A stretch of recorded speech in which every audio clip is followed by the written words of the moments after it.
अस्सलाम वालेकुम। आज हमारे पास ये इमेज की फॉर्मेशन लेंस के थ्रू हमारा टॉपिक है और उसके 3 पॉइंट्स पिछली वीडियो में डिस्कस करे थे, जिसमें ये बताया था कि अगर लाइट रे ऑब्जेक्ट से निकल के आएगी और लेंस से टकराएगी देन उससे पैरेलल आएगी, बिल्कुल पैरेलल आए, प्रिंसिपल एक्सिस के पैरेलल आए तो उसे फोकस पॉइंट से पास होना है।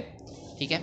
और अगर सेंटर ऑफ कर्वेचर से आए तो बिल्कुल स्ट्रेट जाना है। और तीसरे नंबर पर अगर लाइट रे फोकस पॉइंट से आएगी तो वो पैरेलल हो जाएगी। तो ये 3 रेज हैं। सबसे पहले रे 1 को आप देखिए, स्क्रीन पर मौजूद रे 1 ग्रीन कलर की लाइन से, ग्रीन कलर से इंडिकेट की हुई है और ये रे बिल्कुल पैरेलल है, प्रिंसिपल एक्सिस के बिल्कुल पैरेलल है। और पैरेलल आते ही जैसे ही लेंस से टकरा रही के बाद ये रिफ्लेक्ट होने के बाद, रिफ्रैक्शन के बाद हम कहते हैं कि पॉइंट ऑफ एफ से, एफ पॉइंट से पास हो रही है। ठीक है। इसी तरीके से रे 2 को देखें तो रे 2 बिल्कुल स्ट्रेट आ रही थी और पोल से गुजरी। कहाँ से गुजरी? पोल, यानी जो सेंटर है लेंस का, उस सेंटर से इंडिकेशन हो रही है यहाँ पर।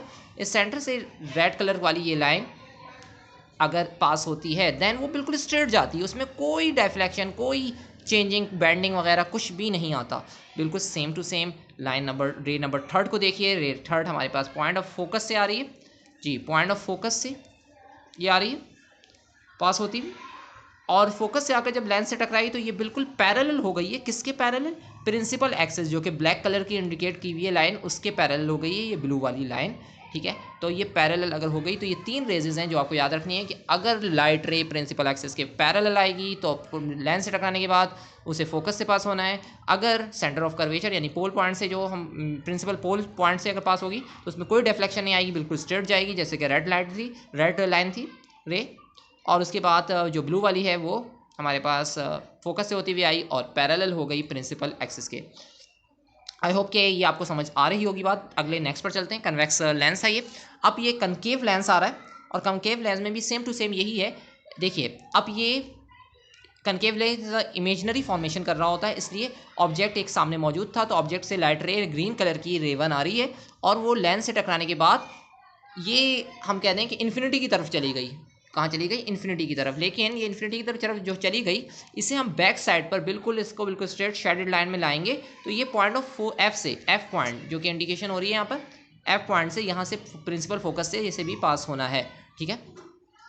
तो बैक साइड पर आकर इसी तरीके से ब्लू वाले को देखें, ब्लू वाली लाइन हमारे पास सेंटर ऑफ कर्वेचर से या पोल से आ रही थी तो बिल्कुल इसे स्ट्रेट जाना था, लेकिन इसकी स्ट्रेट लाइन ड्यूरेशन में हम जो है इसे बैक साइड पर ले लेंगे। ये स्ट्रेट सामने की तरफ नहीं बल्कि बैक साइड पर लाएंगे तो बैक साइड पर भी बिल्कुल स्ट्रेट जा रही है, यानी ये प्रिंसिपल एक्सिस के ऊपर ही चली गई स्ट्रेट इस तरीके से। तो ये बैंड होते हुए प्रिंसिपल एक्सिस के ऊपर चली जाएगी अगर ये पोल से टकराएगी। ठीक है।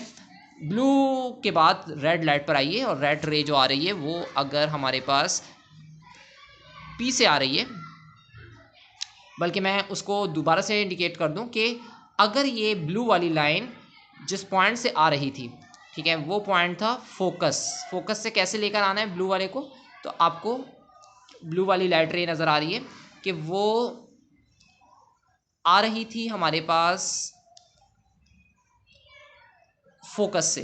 ठीक है। और फोकस से आकर कहाँ उसे पास होना है? बिल्कुल स्ट्रेट हो जाना है। और रेड वाली को आप देखें तो रेड वाली पोल से आई और उसमें कोई डायरेक्शन के कोई चेंज नहीं आया है, वो बिल्कुल स्ट्रेट आई और स्ट्रेट चली गई। तो रे 2 और रे 3 ये तीनों की तीनों हमारे पास उसी अंदाज से फॉर्म हो रही हैं जिस तरीके से अभी हमने देखी थी पीछे कन्वेक्स लेंस में। ठीक है। बिल्कुल इसी तरीके से कनकेव लेंस में, बस ये ब्लू वाली लाइन थोड़ा सा अपनी डायरेक्शन चेंज कर रही है, तो उस डायरेक्शन को आपको याद रखना है कि अगर आती है एक लाइन रे, लाइट रे, और लेंस से टकराने के बाद उसका इमेजनरी जो साइड होगा वो कहाँ से जाएगा? दूसरी डायरेक्शन में आ जाएगा। जबकि आप इसे देखें आगे जाने के बाद ये पॉइंट एफ से ही पास हो रही है। ठीक है। इमेजनरी तौर पर पॉइंट एफ से, यानी कि प्रिंसिपल फोकस से ही पास होगी। तो ये हमारी इमेज फॉर्मेशन थी लेंसेज के थ्रू। अब इमेज फॉर्मेशन आएगी कन्वेक्स लेंस में ही, ये बात बताई गई है। इन तमाम रेजेस को मर्ज कर कर एक इमेज का, कि जिस जगह पर ये लाइट रे तमाम की तमाम आकर मर्ज होती हैं यानी एक दूसरे से इंटरसेक्ट करती हैं, उस जगह पर उसका हेड आ जाएगा जो कि हमारे पास ऑब्जेक्ट का हेड था। और ये फोकस के पीछे आपको 2f दिख रहा है कि 2f यानी डबल फोकस से बियॉन्ड पीछे साइड पर अगर ऑब्जेक्ट को रखेंगे तो इमेज का जो बनना होगा वो फोकस और 2f के बिल्कुल सेंटर में होगा। ठीक है, तो ये कुछ बातें आती हैं कि अगर हम ऑब्जेक्ट को कहाँ रखें, इमेज किस जगह पर बनेगा, ये बात याद रखनी है। उसी तरीके से अगर 2f पर फोकस के डबल पर हमारे पास ऑब्जेक्ट रखा होगा तो वो 2f पर ही उसकी इमेज की फॉर्मेशन होगी, और लेकिन इन्वर्ट होगी क्योंकि लेंस हमारे पास कन्वेक्स लेंस है। आई होप कि इस पेज से रिलेटेड जितने टॉपिक्स होंगे वो आपको क्लियर हो गए होंगे। अगर किसी किस्म की कोई कन्फ्यूजन है तो कमेंट्स करते हुए ज़रूर डिस्कस करें।